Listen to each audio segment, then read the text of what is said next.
Hey everybody, it's Brandon L. Smith, and we are here with another issue of Issues from the Heart. And I have the honor and the privilege of sitting beside the great author herself, Miss Valerie Nieman. How are you? I'm great, Brandon. Thank you for having me on the Mixx Network. Yes, thank you for coming by. How are you feeling? Like, how's everything going for you? Everything's going really well. I just finished the second book of the duology. Good thing I got it finished before I fell down and broke my hand. Oh no. Oh no. So other than that, everything's great. Okay, that's good. Well, we're hoping a speedy recovery with your hand and everything. Okay. So, for people who do not know who Valerie Nieman is, could you give them a glimpse of your world? Well, I'm a novelist and poet now, but I've started out as a journalist.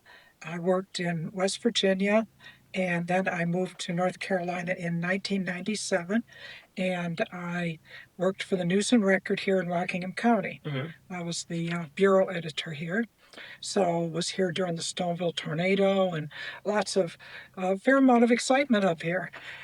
Then I moved downtown and decided to do something I should have done a long time ago, which was finish my education. Hmm.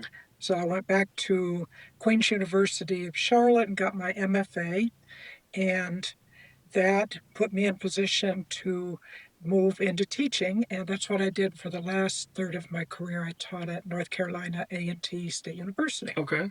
So, Awesome. and then Awesome. retired back to Rockingham County. Awesome. So, where did the love of journalism come from? Is that something that you always wanted to do, or? What I always wanted to do was write, Okay. but I didn't really know how to go about it. Hmm. My people were factory workers and farmers, and I didn't know any writers or how you went about that kind of thing. So I thought journalism is writing, and that's the direction I took because I could get my bachelor's and go to work. So I never went on and got my master's until pretty late in life. Okay. Okay. So, when was that? I guess that moment for the big break in your writing career. Oh my. I have to be honest. It's there's no real big break. Hmm. It's been up and down, up Okay. and down. I published my first book with an imprint of one of the big publishers in New York, but after that, I've been publishing with academic press and small press and um, just kind of up and down, Hmm. doing both novels and poetry. Okay. Awesome. So I was reading over your bio, and I see that you wrote some things for Scotland. Can you tell us a little bit about that? I love Scotland. uh, well, I guess that's a good way to say what I'm doing right now, Hmm. which is um, I became interested many, many years ago when I learned that my favorite play by Shakespeare is Macbeth. Okay. Love Macbeth. And then I found out that the story's completely upside down and backwards. Oh And wow. I was like, wait a minute, how could this be? And so I started doing research and I just got really fascinated with the time period Hmm. because it was sort of the time when things were changing. There was a lot of change. We were coming out of the Viking Age and into the age of the Norman conquest, and a lot of turmoil all over the North like that. Anyway, Macbeth was kind of at the center of that. Hmm. So I started writing historical novels about Macbeth and his wife, Gruach. And these were real people. And Wow. however, nothing like Shakespeare. He ruled for 17 years. He was a rightful king, um, was called the Righteous. Hmm. So nothing like when you think Shakespeare, like, Hmm. murderer and all of that. So so I've been working on it for a long time. The first book, Upon the Corner of the Moon, came out in early 2025, and the second half comes out next spring. Okay. So, Are you excited about the second oh yeah, yeah. I mean, I just finished it. It just went up to the editor, and so, that's always kind of a time of, Yeah. I don't know what the editor's going to say. Is she going to be happy? Is she going Yeah. to like it? Am I going to have to do a lot of revision? Yeah. So I'm in a waiting period right now, but it felt really good to put, the end and to bring the whole saga to a close. Yeah. So as we have two of your books here, like what is the, I guess, the timeline does it take for you to write and publish a book like this? Anything from 30 years to 9 months. Okay. Okay. Literally. Um, I have been working on Macbeth books for 30 years, Wow. and I spent a fair amount of time in Scotland, took myself over there, did a lot of hiking and going around to ancient sites and such. Um, And so 30 years to get those two books done. But I've also had books that came pretty quickly. One literally 9 months, which was a very simple book for me to do. But usually it's 3, 4 years. Okay. Yeah, I'm Wow. not a terribly fast writer. Right. And so you just do you like start and stop, or do you have a season of writing and then a season of like relaxation? Like how does that Uh, work? uh, well, I've always, until retirement, I've always been working. Okay. So the writing had to fit around Your work schedule. the work schedule. And if you're in journalism, it's really demanding, lots of hours, Mm-hmm. and you're tired from the keyboard by the time you go home. It's like, oh no. And then teaching, which is really challenging and really tiring in a different way because of that constant, interaction with students and trying to work with them and draw out of them and, and help them to achieve. And that's the great part. The less great part is the grading. Takes a lot of time and it's no fun. Yeah, Yeah. yeah. So you've been doing this for years now. How do you see the world of media changing from like when you first started into now? I think it's tougher, believe it or not. A lot of people would say, oh, but it's so easy to get published now, which it is because of Amazon and Kindle, and you can, Mm-hmm. upload your work, yourself. You don't have to go through a Right. publisher. But in another way, that has meant that there's such a huge number of titles Mm-hmm. that it's really hard for a writer to, get any traction, any attention, because, there are 13 million books, so you're a tiny little grain of sand in that Right. sea. So there is more access, but it's also more difficult to kind of, as you say, get the big break or whatever. Um, uh, they're sort of working against each other. And the big break is it's like it is in music or anything else. So much about luck and the right place and the right time and the right Mhm. sound and the right, so you can't think, oh, this is going to be it or Right. whatever. You just, at least for me, I write the books that demand to be written in my head Mm-hmm. that I have to write. And I think the thing I like about that is that you talked about like taking your time to write it versus now we have like AI, you can just put something in Oh, and hit enter and everything comes up. So I think it's a great thing when it comes from the heart like that. yeah. I mean, your broadcast talks about from the heart. Mm-hmm. And for me, any of the arts need to come from the heart, Mm-hmm. whether it's visual or music or writing.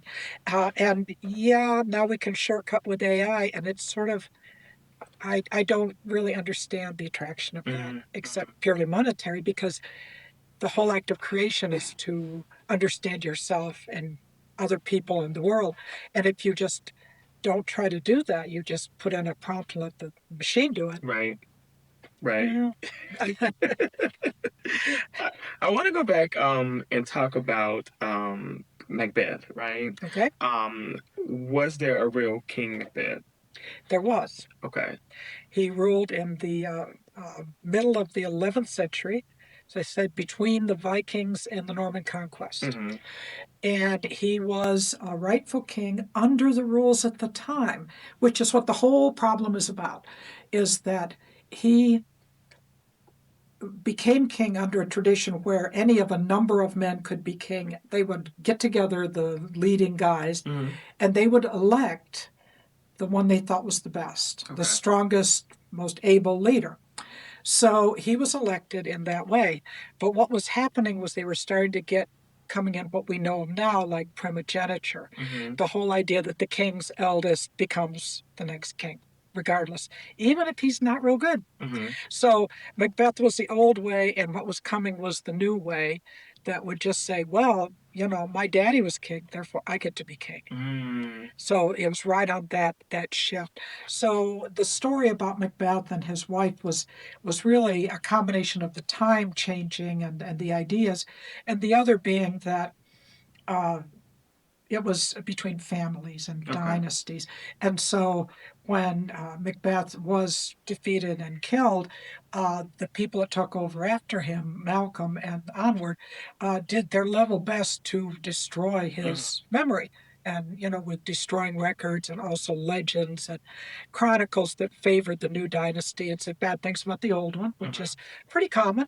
That's the kind Mhm. of thing people do. Oh, the Right. guy before me, he was no good. Yeah, yeah. We've heard that before. Uh, so that's why by the time it came to Shakespeare's time, which was, 500 years later, it was really a legend, and all of these things had sort of been stuck onto this name of Macbeth. And he began, and then Shakespeare took it and then further expanded and went in new directions with his play. So. Okay.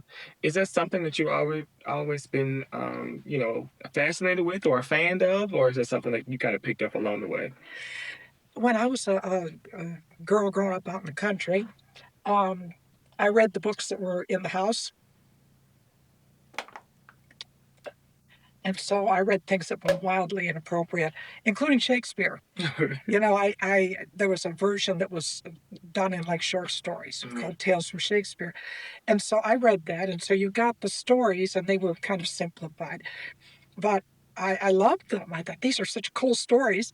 And so that and my father took me to see Macbeth when I was about 12. Oh wow. And so I was just, wow, witches and, Yeah. and portents and battles and all of that. So it just was kind of, in a way, part of my growing up. Hmm. And I've stayed a big Shakespeare fan. I love all of the plays, but especially the tragedies. So, Awesome. Awesome. Now, getting back to your time in Scotland, right? yeah. What are the fascinating things about Scotland that no one really talks about? Uh, well, it's a really ancient place, for one. Going back to the Stone Age people in I went up into Orkney, which is way up in the north, and up there you have the standing stones and these ancient chambered tombs. So those people were Stone Age people. Mm. And then waves of immigration and invasion after that by different Bronze Age, Iron Age, Celts, Vikings, Normans, English, Welsh, all of these people going back and forth and back and forth. So it's really a kind of uh, an evolving consciousness to be what it meant to be a Scot Hmm. over this, time period with then also the Christian missionaries coming in and all of that. At the time period that Macbeth is set in, it was actually called Alba. It wasn't called Scotland. That was a later name for this territory.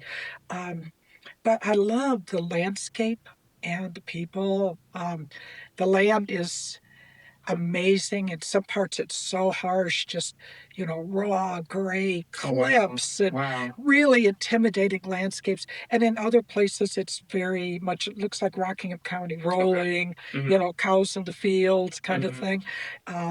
And then the seacoast is very um, lots of bays and inlets and firths and rivers. So it's very choppy. So it's got all of these wonderful, intricate coastline and little villages, fishing villages and farming villages. And Wow. it's just a fascinating place. And Mm-hmm. I've kind of wandered all over, staying away from the more, you know, touristy parts Mm-hmm. because I was looking for what remains of the period that I was interested in, which Okay. is really not much. Right. Yeah, some piles of rocks, Yeah. uh, but trying to understand the land Hmm. and what it felt like when you stood at Inverness and looked out to the north and west and thought about, are the Danes going to invade and, burn down my little monastery? Right. Uh, and the geology is fascinating.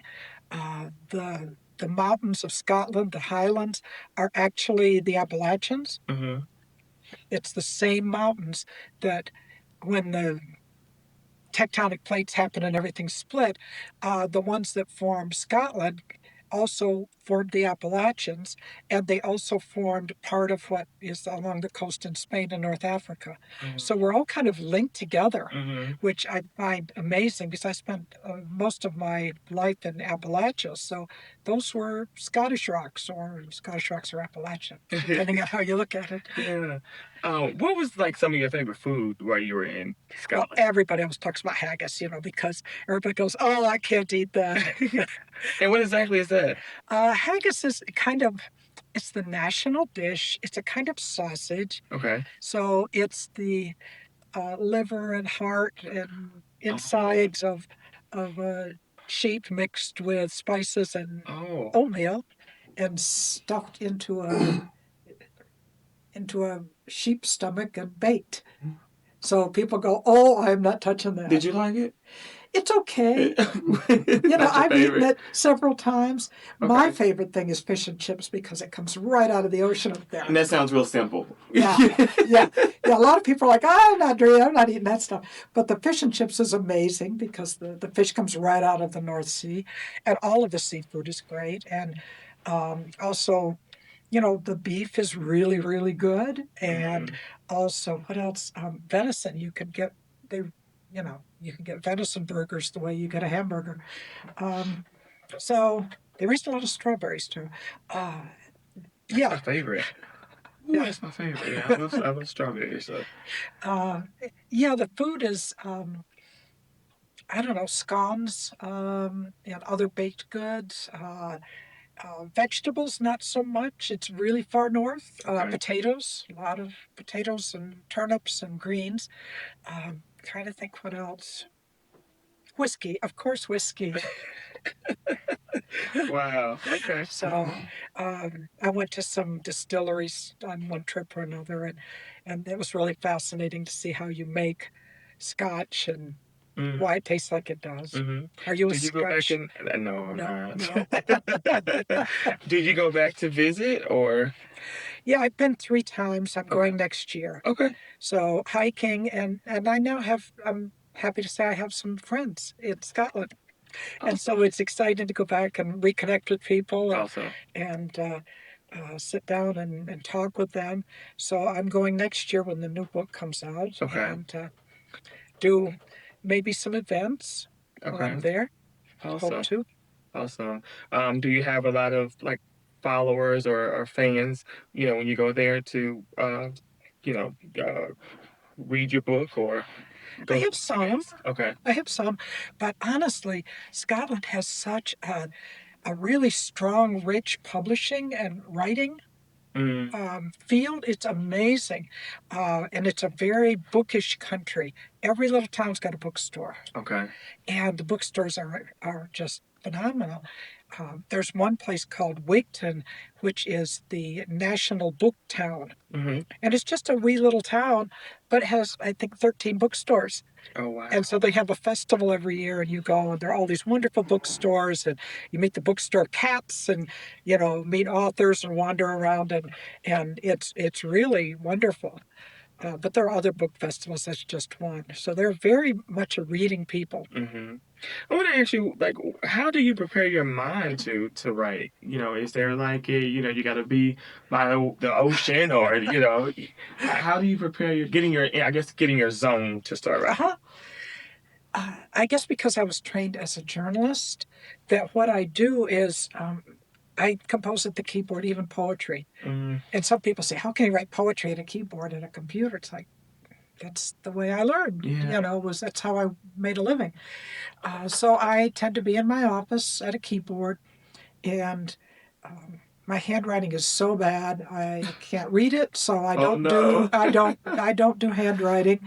I do make some notes on my phone, Okay. and I compose on the keyboard. Doesn't have to be a particular time of day, though morning is a bit better. Mm-hmm.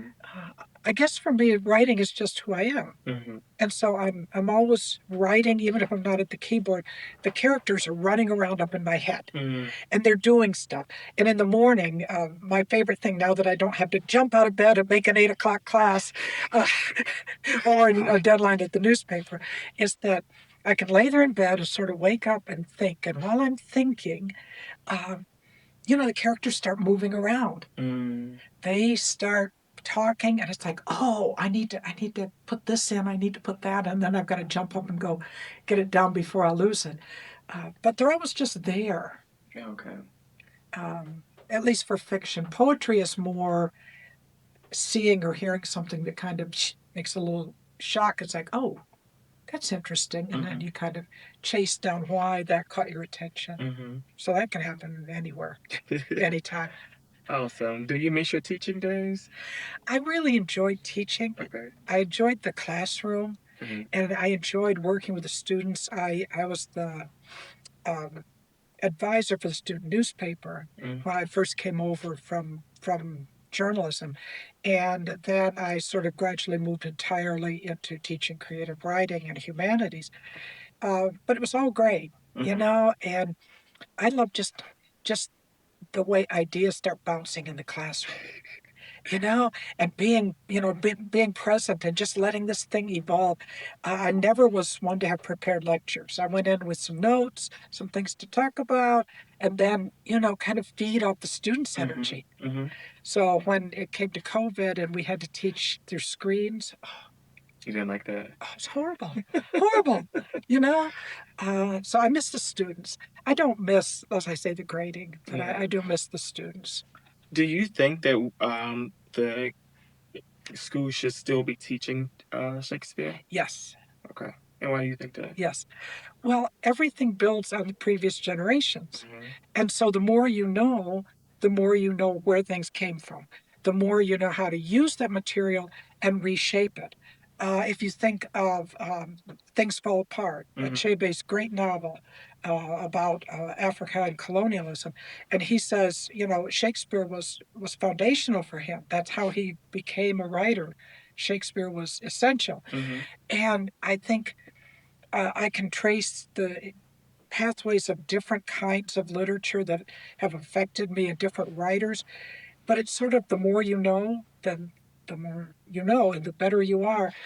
If you start from zero, you're starting from zero. Mm-hmm. So I sometimes hear that students don't like to read, and I'm sort of I cannot understand because how do you become a writer if you don't love Mm-hmm. reading Mm-hmm. and you don't love the language and the game of putting it together Mm-hmm.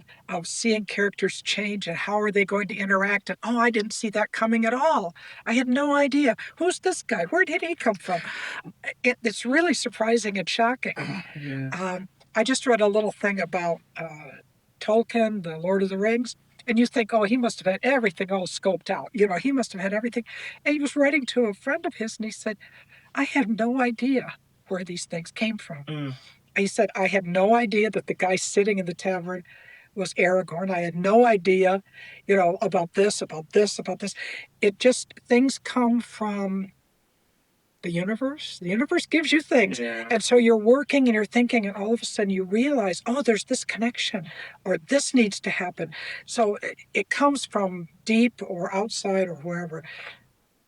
And some of it is because you are familiar with, you know, the past and Mm-hmm. the literature of the past. Mm-hmm. We keep using it. Yeah. I mean, how many times has the Bible been reused? Yeah, absolutely. Those stories Right. in new forms and new forms and new forms, Mhm. because the stories are still the great stories. Mm-hmm. Mm-hmm. I understand that. So coming back to, locally here, Mhm. do you think that there are any Scottish connections to North Carolina? Oh, yeah, we're a big Scottish place. You think so? We are.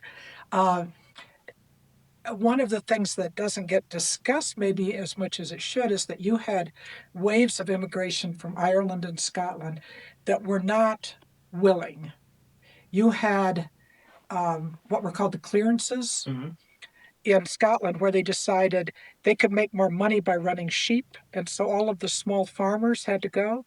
And so under the old system, they had been sort of the kinsmen and tenants for the great lords. They were connected. Well, new guys came in, it's like, and they burned them out. They literally threw their things out in the snow and burned the roof and sent them away. Mm-hmm. So the clearances came at that time, and then also after the Jacobite Rebellion. People who read Outlander will be familiar with that, but um, they were sent as basically, essentially, they were called indentured servants, but they were essentially slaves. Oh, wow. They were chained and they were sent here to work in the colonies, both in the Caribbean and in North America, because they didn't want these potential rebels causing any more trouble. Oh, wow. So you had a lot of Scots and also Irish who came into the colonies and then the United States, um, and they settled in various regions, but Appalachia and North Carolina were really popular. Okay. Appalachia felt like home because actually it was. Mm-hmm. Same rocks. Wow. But also the area down on the Cape Fear was a big area of Scottish settlement. Mm-hmm. So um, if you go down and I'm trying Rayford, Mm-hmm. there was the Flora MacDonald Seminary or Academy. She was the woman who helped bankroll the rebellion. Oh, wow. And so you've got all of these little connections. St. Andrews, Scotland County, all connected to Scotland. Uh, we also have a lot of Highland games here. Mm-hmm. The biggest one in the country takes place in Western North Carolina, the Grandfather Mountain Highland Games. I never knew that. And it's amazing. It's 4 days of nonstop music and culture and the physical games and clan meetings. It just goes nonstop. So are these all of these people come in and get reconnected with their heritage? Mm. You know, um, I went last year and I was in the campground and I camped next to a group of people and I made a grave error. Their little plaque was up there. They were the McPhersons, but I said it McPhersons, and it was like this. There is no fear in McPherson. So yeah, very very proud of their heritage and wanting to explore that. So yeah, North Carolina has a great deal of Scottish influence from the coast to the mountains, and it's fascinating to just learn about history. I think. That's awesome. Awesome. Well, I want to jump to the books that are sitting here. Let's dive into it. In the Lonely Backwater. Could you give us a little summary of this book? Okay. As a writer, I do a sort of an odd thing, which is that I tend to write whatever the story comes to me. So I've written science fiction, horror, realistic, and In the Lonely Backwater is uh, it's a sort of a mystery, Okay. but it's a mystery about a young woman learning and understanding herself, as well as dealing with the fact that her cousin has been found dead Oh, wow. in her backyard, so to speak. Wow. So uh, I didn't. I had never written a mystery before, Mm-hmm. but I had been. I became really familiar with this area up north of Raleigh at Carr Lake, and had a sailboat up there. Sailed for a few years before things didn't work out anymore, um, and so I really know the area, and uh, it was just in my mind, and I had been knocking around some other ideas. I wasn't sure what I was going to write next. Uh, and then the voice came, which is how most of my books start. Um, the the main character, Maggie, starts just talking in my head, and she's got this very particular voice. She's this kind of angry young woman. She's got a lot of reasons to be angry. Mm-hmm. She doesn't fit in. She's basically propping up her father and running a marina and trying to get the heck out of Dodge if she can. Um, and I just had to follow her. And again, things happened that I didn't expect. People showed up I didn't expect. I mean, Wow. you're just writing, and the stuff arrives. So that's set in North Carolina, in the sort of east and north of Raleigh. Okay.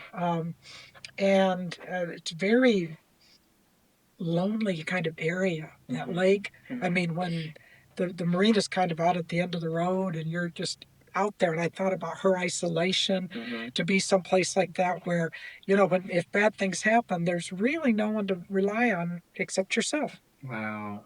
So I really enjoyed writing that book, and was happy that it received the Sir Walter Raleigh Award, which is a big deal for North Carolina writers. It's for the best Awesome. work of fiction in a Okay. given year.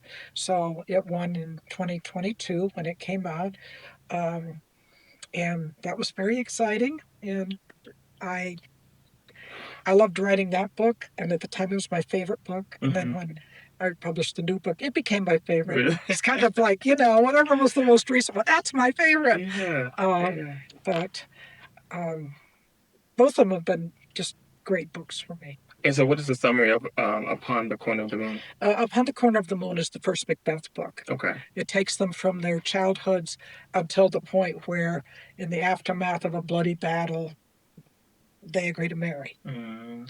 And I started with their childhoods because when you say Lady Macbeth, you think everything you need to know about her and her husband and everything. So I wanted to start and show them becoming adults in the society they're in. Okay. With the challenges of that society.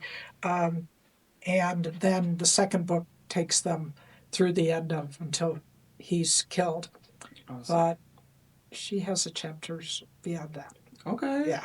I'm really excited to see that, man. Yeah, it's fun. I just get so excited about it all. That's awesome. So for anyone that is inspiring to be a writer, right? And say I want to walk in the same footsteps as Valerie, what encouragement or inspiration would you give them? Read, which is something we just talked about. But if you love reading, and the more you read, the more you understand and the better writer you'll be, because you can go, and I got an MFA in creative writing, but I think your real education is in reading widely. And so when you read a book and you see how the author did this, or how this character developed, or how this is described, it just all goes into your vaults. And it's going to come out later. So the more you read and the more widely, it's like you're enriching yourself. You're filling up your tank with great stuff, and then your own stories will draw on that. I mean, you're not going to be derivative. You're going to be creating something new, but you've got all of this energy behind you, and strategies and mechanisms that you draw on. So that's the first thing, I think, is just decide I want to be a writer, and first I'm going to be a reader. And then your approach can take different things. You can definitely go to college and take creative writing courses and get a degree. You can also go to various writers' workshops. The North Carolina Writers Network is a really fine organization. Okay. And they have 2 conferences a year. One of them's always in Greensboro. It'll be coming up in April. Okay. So if you're kind of interested in what's going on for writing in North Carolina, it's a one-day conference. It's very accessible. Meet a lot of writers. And that's the other thing, is that you gradually have kind of a group of people who you rely on, who you have read your work, who you talk to, and who encourage you when you're really down because I can't finish this. Yes, you can. You need those people. Yeah. And so you kind of gather them, and that's a good place to start. Okay. There are some things like open mics. Scuppernong Books in Greensboro has great open mics where you can, again, hear people and talk to people and make connections. And here in Rockingham County, we have not one but 2 new bookstores opening. Okay. Wow. One is opening in Reidsville called Ink and Ivy on Gilmer Street. Is opening this spring. And one is opening in Eden called Eden's Ember. And that's on at Kings Mill in the main drag going into Eden. And it's also opening in the spring. So we've got new bookstores. It's so exciting, a place to encounter writing and writers. So, check them out. Awesome. So if anyone wanted to follow your journey and know more about you and even, reach out as a mentor, how would they get in contact with you? Right now, I'm not teaching anywhere. I mean, I have taught, and I've taught at conferences and workshops, but right now I don't have anything like that happening. I will be, once the new book gets moving toward coming out next spring, I'm going to be out on the road and I'll be doing teaching and workshops. I love to visit libraries, classrooms, Mm-hmm. do workshops, all those kind of things. I have the usual website and Facebook and things like that where people can see what I'm doing. Okay. Can you give them the Instagram. website? The website is Val Nieman, ValNieman.com. Okay. And I'm on Instagram and Twitter and Facebook at Val Nieman. Okay. So pretty easy to find. And so I just love being able to just talk about writing and how vital it is to understand ourselves. I mean, you can't, I don't know, it's how I think, it's how I learn what I think Mm-hmm. is by the writing. Awesome. And hopefully I will continue to be surprised by it. Yeah. Well, our best wishes to you. It sounds like you're doing an amazing job with what you're doing, so that's a good thing. Loving it all. Thank you so much for stopping by the Mixx Network. We definitely appreciate you. Thank you so much, Brandon. Great interview. Thank you. Thank you so much. This has been an episode of Issues from the Heart. I'm your host, Brandon L. Smith, sitting here beside the one and only, the author herself, Miss Valerie Nieman.